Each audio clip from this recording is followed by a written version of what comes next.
Salut à tous, j'espère que vous allez bien, c'est Romain et on se retrouve aujourd'hui pour continuer notre débrief habituel, sauf que cette fois c'est celui de champion d'Europe, cette finale remportée 5-0 samedi soir. Hier, on a parlé avec émotion, avec sentiment et cœur ouvert.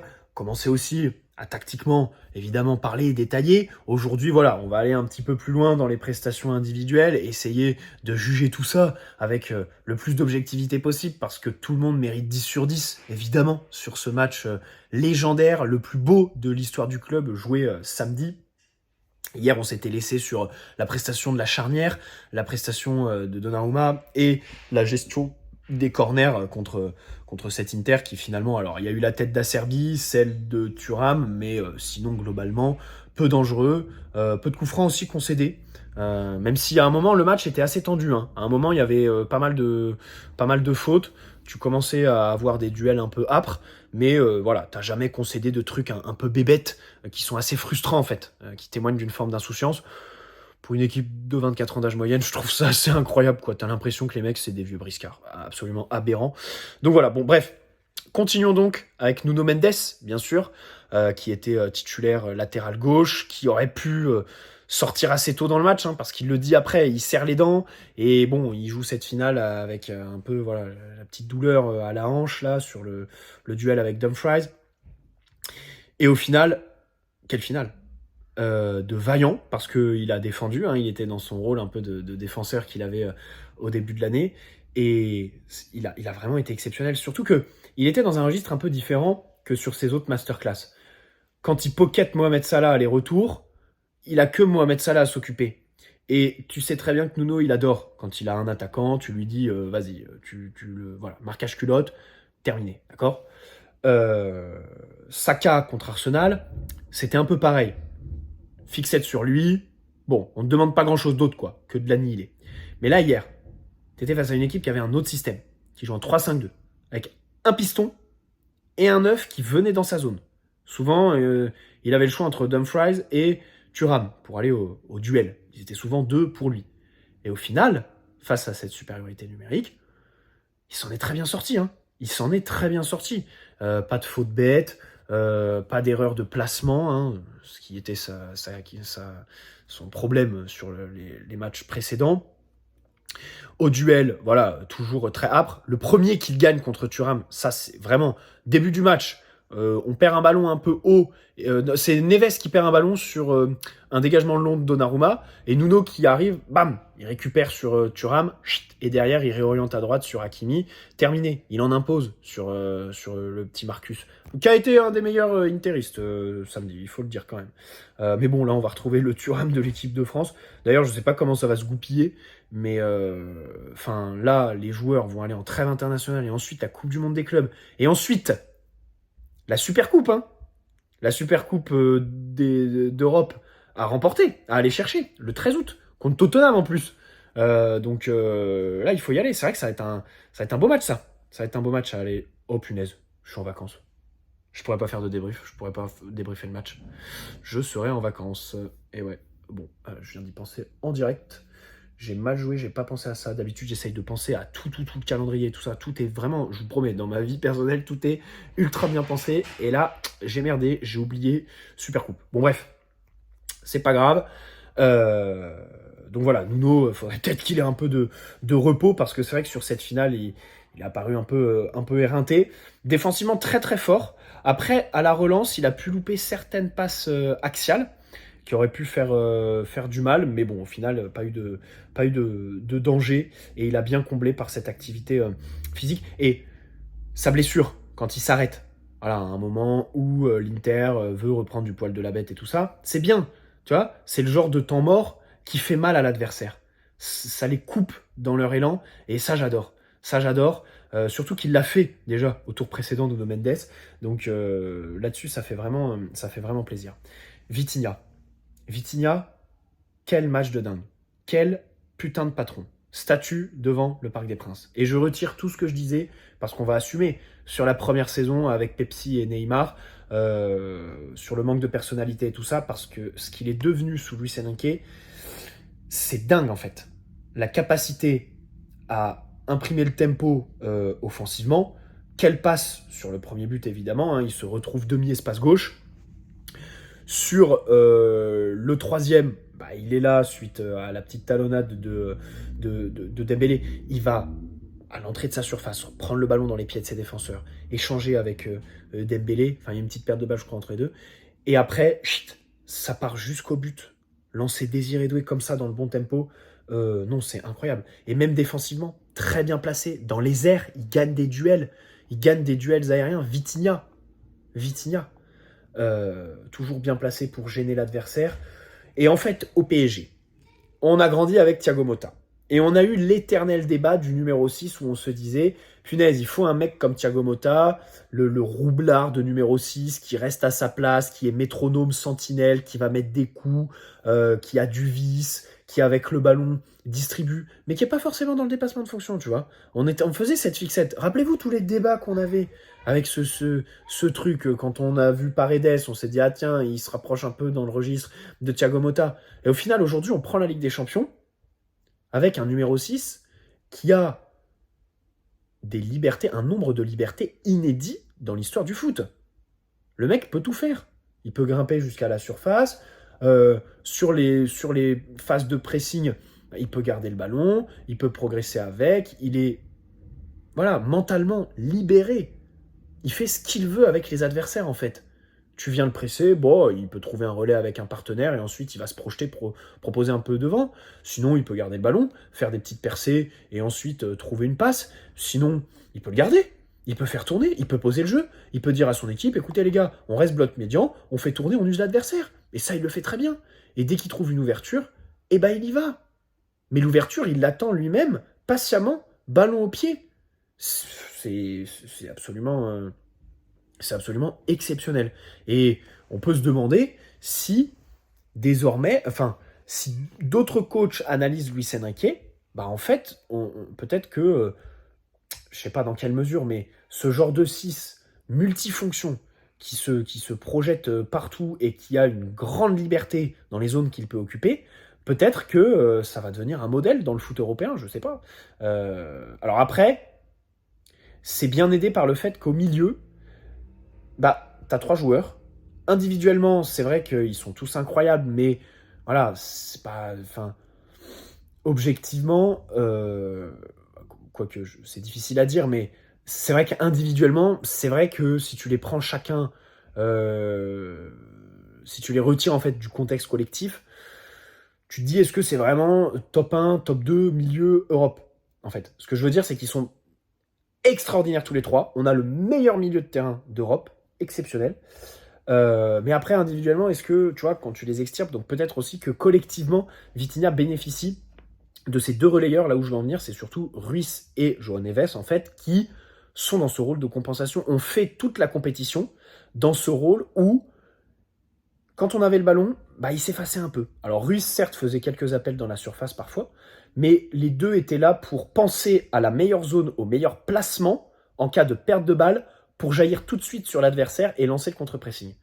Ça, je pense qu'on a résumé le rôle de João Neves. Et après, en fait, quand on récupérait le ballon, leur consigne, c'était d'aller à l'essentiel. Et ils le faisaient mais merveilleusement bien. Mais João Neves, hier, quand il récupère, toujours les ballons dans le bon tempo, aucune erreur technique, toujours dans ce que le match demande. Faire les passes, déjà les bonnes passes aux bons coéquipiers, bien lancées, avec les bons appels, donc ça témoigne de vrais automatismes, surtout développés en moins de 10 mois, on le rappelle, parce que cette équipe a effleuré le niveau de certaines équipes mythiques, de certains milieux absolument aberrants. Les trios du Real, du Barça de la dernière décennie et tout ça, on a effleuré leur niveau. Je dis pas qu'on y a été, on l'a effleuré. Avec des mecs qui jouent ensemble, le milieu à 3, João Neves, il est arrivé en août dernier. Ruiz et Vitinha 6, ça fait que 1 an et demi. Je rappelle qu'au début, c'est l'Arbin d'Mbappé sur le côté gauche.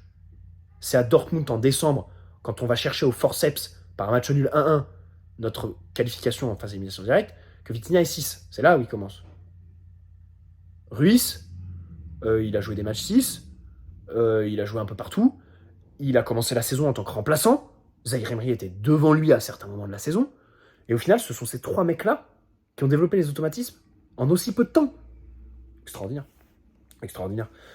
Fabien Ruiz, voilà, partout, entre les lignes, un vrai poison pour l'Inter Milan. Voilà, il reçoit le ballon, il se déplace partout. Alors après, c'est vrai qu'avec, il a été un peu moins visible que d'habitude, notamment offensivement. Mais c'est le rôle qui le veut, en fait. Et un bon match du PSG sur cette édition de Ligue des Champions, c'est avec les 2 relayeurs qui s'effacent un petit peu quand on a le ballon pour sans accompagner les premiers mouvements de Dembélé et tout ça. Donc vraiment exceptionnel. Et pour Ruiz, après l'Euro, champion d'Europe en club, c'est quand même énorme. Hein. Ces 12 derniers mois, il y a des mecs dans l'effectif, ils vivent des trucs de baiser, quoi. Lui, Euro plus Ligue des Champions, Gvara, champion de France, champion d'Italie, Ligue des Champions en 2 mois, c'est extraordinaire. Doué, qui passe de 160 000 abonnés avant le match à Liverpool à aujourd'hui quasiment 3 millions, c'est te dire l'exposition, le joueur qu'il est devenu, la stature qu'il a pris, meilleur jeune de la compétition, bientôt Golden Boy, parce que ça... Bon, on va y revenir, mais bref. Mayoulou qui remplace Ruiz pour mettre exactement le même but que contre Strasbourg en octobre. Exactement le même. Petit gris-gris entrée de surface, je la passe à Barcola, Barcola qui me fait une passe D, et dans un angle quasi fermé, je vais canarder le gardien, marquer. Je crois même que il ne se rend même pas compte quand il marque. Il y a une photo qui est drôle où tu vois qu'il est... Attends, il se dit, non mais attends, j'ai vraiment marqué en finale du champion. Et après, quand il saute comme un cabri là, non, c'est exceptionnel. Exceptionnel. Et la passe D de Barcola aussi. Mérité, parce qu'il en donne une. Normalement, ça doit faire but là, pour Dembélé plutôt. Et il fait plutôt une bonne entrée. Donc voilà, João Neves, toujours très précieux bien sûr hein, pour la prestation collective, les rouages de cette partition. Il est toujours là pour veiller au grain en cas de perte de balle, toujours à harceler. Et surtout quand il récupère, la justesse avec laquelle il joue, il va à l'essentiel en fait avec le ballon. Voilà, il va jouer en une touche, 2 touches, très vite, vers le bon partenaire, dans la bonne zone. C'est trop fort. Zahir Emery le remplace. On note qu'il est au début du 5e but. Sur une sortie où il fait une petite percée balle au pied qu'il aime bien faire. Voilà. Il est plutôt solide sur les appuis au duel, donc ça fait plaisir pour lui. Voilà. Donc voilà. Désiré Doué. Désiré Doué, ailier droit. Bah, je vous renvoie au débrief d'octobre quand on perd 2-0 à l'Emirates Stadium. Parce qu'il était déjà sur ce côté-là à ce moment-là. Je vous renvoie aux vidéos quand il arrive. Parce que quand il arrive, tout le monde le voit ailier gauche. Parce que c'est là qu'il joue avec Rennes, d'accord?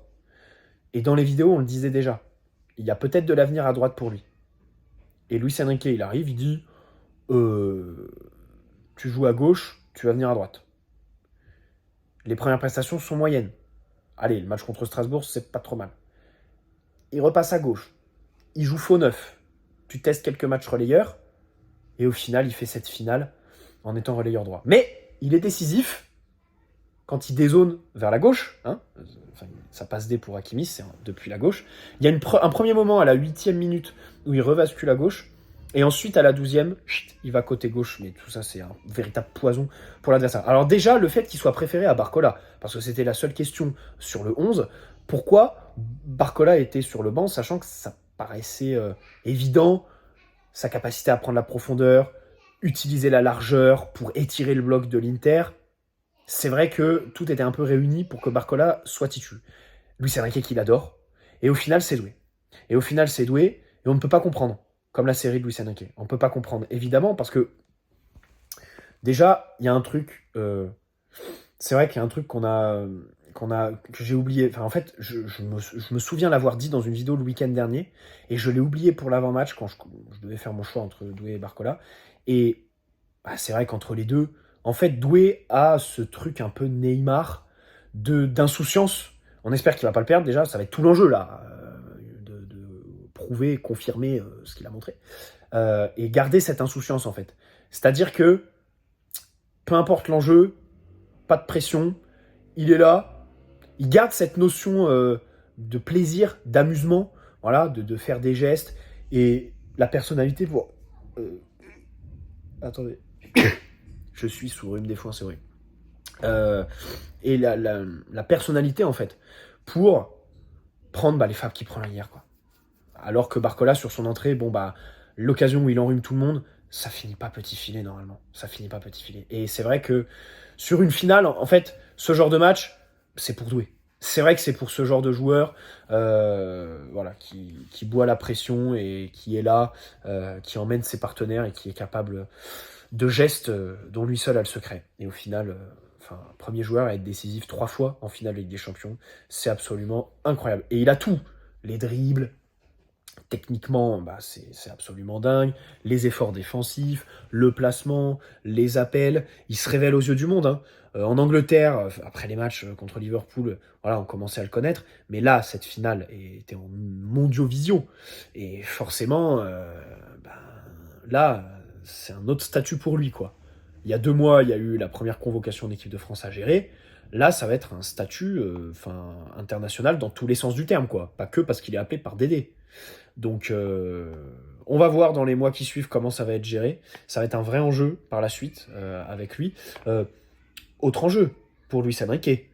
Parce que quand tu as ce genre de prestation en finale, que tu te permets de le sortir 30 secondes après son deuxième but mémorable, enfin des 5 buts c'est notre préféré, on va pas se mentir, c'est celui qui nous a fait le plus vibrer. Déjà parce que c'est celui qui termine le match, et puis il est tellement beau, la célébration est tellement dingue, quand il se fout torse-poil comme ça avec le maillot sur le drapeau, c'est trop fort, trop fort. Donc de l'autre côté, le sortir comme ça juste après, t'as pu te le permettre cette fois, mais l'année prochaine, si on se retrouve en finale de Ligue des Champions avec donc tout le passif accumulé, je sais pas si tu peux le faire. Et le sortir du 11, pareil. Là, ça va être compliqué. Ça va être très dur de sortir Désiré Doué du 11, et pour Lucien Riquet, et pour ses concurrents, hein, les potentiels recrues qui vont arriver. Je rappelle que sur le côté droit, on veut recruter cet été. D'ailleurs, avec Mastantuono, ça a été confirmé par de nombreuses sources assez fiables. Visiblement, on discute avec lui. Et je pense que le match de samedi ne fait que le conforter dans son envie, puisque visiblement, il y a envie de venir au PSG. Bref. Et donc, Barcola, son entrée. Alors, j'ai dit qu'il y a eu des loupés, c'est vrai. Il y a celle-là où il fait un giga crochet après le petit filet qui rappelle le match contre Newcastle. Normalement, ça doit pas faire ça. Mais l'entrée est bonne, hein. Il y a la balle de but pour Dembélé. Il est très remuant. La passe D pour Mayoulou, elle est vraiment belle. Donc, c'est vrai qu'il y a eu des rushs très incroyables de sa part. Une bonne entrée de la part de Bradley Barcola. Voilà. Et on a hâte de voir Daniel Riolo avec sa coupe de cheveux. Et enfin, non, pardon, il restera Gvara, mais Dembélé, incroyable. Alors, il y a plein de symboles sur cette finale. Bon, Marquinhos après les 12 ans, tous ces petits jeunes, Gigio qui est là, le fait que le 5e but soit inscrit par un Titi parisien qui rentre comme ça, Mayoulou, on est où? Le fait que Gvara soit là que depuis 4 mois et marque en finale, et on est où? Et d'ailleurs, aussi quelque chose que j'ai oublié de souligner hier, on gagne 5-0. Mais vous savez ce qui est le plus choquant? C'est qu'on peut en mettre plus. On a tellement d'occasions. Mais Dembélé qui prend la barre en fin de première mi-temps, la tête de Gvara sur le corner de Dembélé, juste avant ou juste après, c'est au même moment. L'occasion de Barcola, l'occasion de Dembélé sur la passe de Barcola, les frappes de Gvara, l'enroulé, celle après le petit crochet, celle de Doué aussi, entrée de surface. Enfin, en finale, se créer un volume d'occasion comme ça, c'est incroyable, c'est légendaire. Bref, Dembélé. Bon, je fais partie des gens qui pensent qu'il a fait une incroyable finale, hein. C'est tout parce que sa capacité à être utile dans toutes les zones, mais numéro 10, ailier droit, ailier gauche, demi-espace gauche, demi-espace droit. Je décroche à la relance, je vais aider sur certaines phases je suis un relais direct pour mes défenseurs. La capacité à distribuer les 2 passes D, celle pour Gvara, celle pour Doué, elle est magnifique, hein. Le premier but de Doué, la fixation de Dembélé, la maîtrise du timing, mais c'est somptueux. Ce but, il est vraiment très beau aussi. Il est vraiment très beau parce que tu relances comme ça, il y a le geste de Pacho au début, et après, surtout, la fixation de Dembélé, l'ouverture pour Doué. Incroyable. Et puis la talonnade sur le 3e. Voilà, la talonnade sur le 3e. Comment tu peux te dire que sa finale a été... Non, finale phénoménale. Phénoménale Dembélé. Mais voilà, rempli de symboles. Le plus grand d'entre eux aurait été de voir Dembélé marquer un but quand même. C'est vrai, hein, ça c'est un peu ce qui a manqué.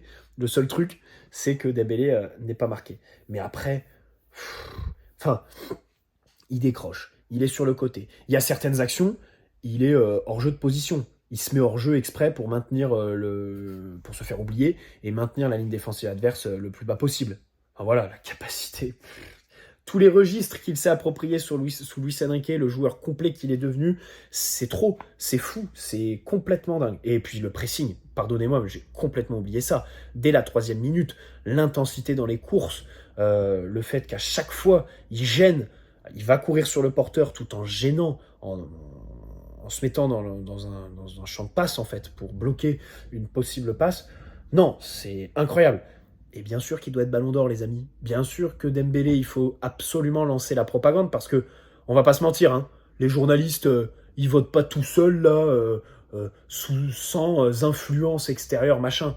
Il faut faire un lobbying de dingue. Évidemment que France Football, ils font sous les effets du lobbying. Regardez, le Barça avec Lamine Yamal. Le Real, il y a une semaine, là, dans leur relais médiatique en Espagne, plan Mbappé Ballon d'Or si on gagne la Coupe du Monde des clubs. J'espère que l'équipe, le Parisien et tout le bordel, ils vont être là pour faire la propagande Dembélé Ballon d'Or. Et c'est bien parce que ça a commencé avec Luis Enrique en conf après le match. J'avais un peu peur parce que je me disais, Luis Enrique aime tant parler du collectif, je me dis, peut-être que sur le Ballon d'Or, il va jamais vouloir dire oui, Dembélé il doit le prendre, et plutôt toujours faire les discours, le foot c'est collectif avant tout, machin, et ça revient après les prestations, les trucs individuels. Non. Pour qu'il ait le Ballon d'Or, il faut que jusqu'à septembre, tout le monde au sein du club se mobilise, fasse une putain de propagande. Je suis désolé, ça fait régime dictatorial, mais c'est comme ça que ça fonctionne. Face au Real, Barça et tout ça, c'est comme ça que ça fonctionne. Donc il faut absolument que tout le monde se mobilise, que Luis Enrique n'arrête pas d'en parler, que ses coéquipiers aussi le fassent, et que dans les médias, on ait un nombre de beaucoup de papiers. Voilà, on verra aussi le France-Espagne dans 10 jours contre la Yamal, mais je sais même pas si Dembélé en sera, parce qu'il a tellement tout donné samedi. Non mais c'est légendaire, légendaire. Bref. Et puis Kvaratskhelia, donc voilà, champion de France, d'Italie et d'Europe en 2 mois. Rien que ça pour le Géorgien. Je ne demande pas tout ça. Je demande simplement une Géorgienne que je n'ai pas encore trouvée. Donc ça, c'est vrai que c'est le seul truc qui me manque pour que ce soit l'année de ma vie. Hein, trouver et passer à l'état civil géorgien. Ça me ferait très plaisir. Je relance l'appel. Parce que sur son but, forcément, en fait, tous mes potes, ils se sont tournés vers moi, quoi. Et en fait, c'est... Enfin, je me demande si j'ai pas chialé. Je me demande si c'est pas le seul but où je chiale parce que vraiment, je l'aime tellement. Et puis, le but, ça va tellement vite, le contre. Et le voir marquer comme ça sur une prise de profondeur. C'est vrai que d'habitude, tu vois, c'est pas comme ça ces buts. D'habitude, c'est plus proche. C'est marrant parce que, enfin, ça va résumer son match. Il peine à rentrer dans sa finale. Première mi-temps, quand il y a assez peu d'espace, il est pas très là. Par contre, quand ça s'ouvre, là, il existe. Il fait une super deuxième mi-temps et il marque un but en prenant la profondeur. Alors que, on va pas se mentir, Kvaratskhelia, c'est pas le plus rapide. Limite, il tire une charrette. Et c'est vrai que ses buts, à chaque fois, il prend le ballon et il va enrhumer l'adversaire parce que c'est feinte, mais c'est délirant. Celle en première mi-temps, elle est incroyable, la feinte, parce que tu crois mais jusqu'au bout, tu crois qu'il va tirer. Le pied, l'orientation du pied, du corps, tout. Et au final, il te met la feinte et il se retrouve à 3 mètres de toi une demi-seconde plus tard. Non, c'est atroce pour un défenseur, je pense, d'avoir Kvara qui déboule comme ça sur le côté. Et donc ce but est dans un autre registre que ça. C'est une prise de profondeur, et puis ensuite, tu vas chercher le côté un peu fermé, angle fermé, sur Yann Sommer. Non, c'est très très fort. Ça fait plaisir. En plus, il est mérité parce qu'il a eu plein d'occasions. Hein. Plein d'occasions sur le match et sur le parcours. Hein. Voilà. Contre Liverpool, le but hors jeu à l'aller, c'est quand même très cruel. Et au retour, il y a une giga action, rappelez-vous, au point de pénalty, il doit la mettre.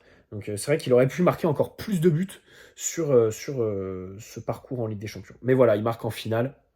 Il est champion d'Europe et titule. Enfin, c'est n'importe quoi. N'importe quoi. Et puis alors, sur les efforts défensifs, la course, avant de sortir là, sur Dumfries, c'est légendaire. La course, c'est quoi, 60 mètres qu'il fait?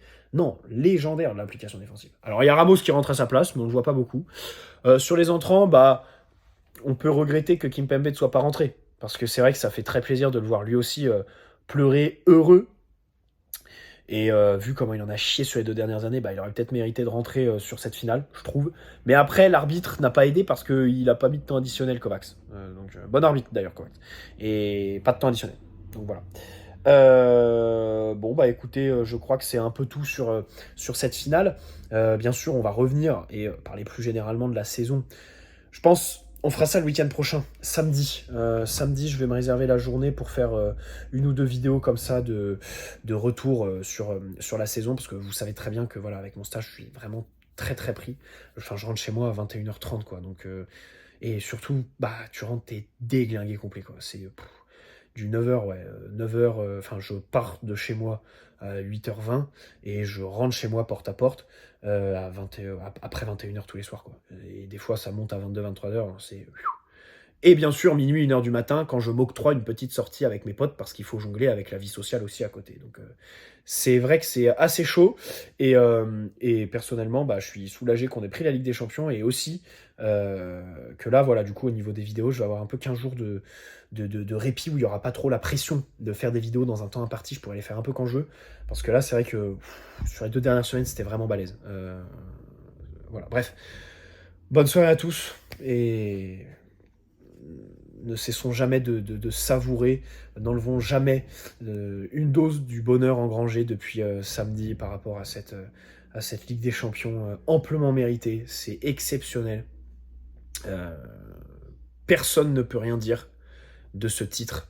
Et heureusement qu'on la prend cette année plutôt qu'en 2020, avec le recul. Hein. Parce que franchement, se manger des « ouais, vous avez pris une coupe Covid, ouais, vous avez affronté l'Atalanta, ouais, il n'y avait pas de match retour », pour au final la prendre sur 17 matchs. Le nouveau format.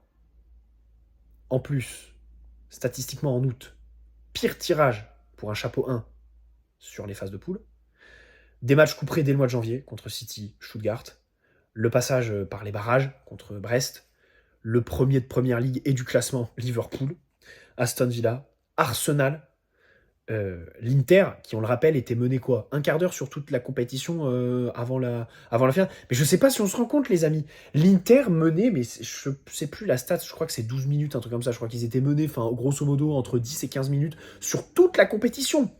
Et nous, on arrive, 10-15 minutes, c'est le temps qu'il faut pour qu'on ouvre le score en finale. Normalement, t'as un round d'observation et toi, t'es là, 20 minutes, 2-0. Allez hop, ça dégage, rentrez chez vous. Exceptionnel. Bref, bonne soirée à tous. Ciao les amis, prenez soin de vous. Et ce week-end, on reviendra plus en détail avec le recul, moins de fatigue. Parce que là, on est dimanche 21h et j'ai enregistré les 2 vidéos coup sur coup. Je vous avouerai que là, je suis complètement déglingué. J'ai fait un 5h, 5h, 10h sur la nuit dernière. Et bien sûr, revu le match, 2 fois de suite d'ailleurs. Exceptionnel. Et à la fin du stage, je vais me renfermer dans ma chambre. J'aime trop raconter ma vie. Prendre des chips, une bière. Et j'ai calculé, il faut 26-27 heures pour regarder les 17 matchs, parce qu'il y a eu les prolongations à Liverpool. Je crois que c'est 25,5 heures qu'il faut, hein, ou un truc comme ça, je sais plus, pour regarder l'intégralité des 17 matchs du PSG.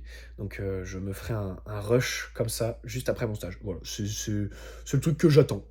C'est mes vacances, quoi. C'est mes seules vacances qui sont planifiées cet été. Ah bah non, il y a les autres qui me font manquer la Super Coupe d'Europe où je pourrais pas débriefer. Bref, ciao les amis, prenez soin de vous.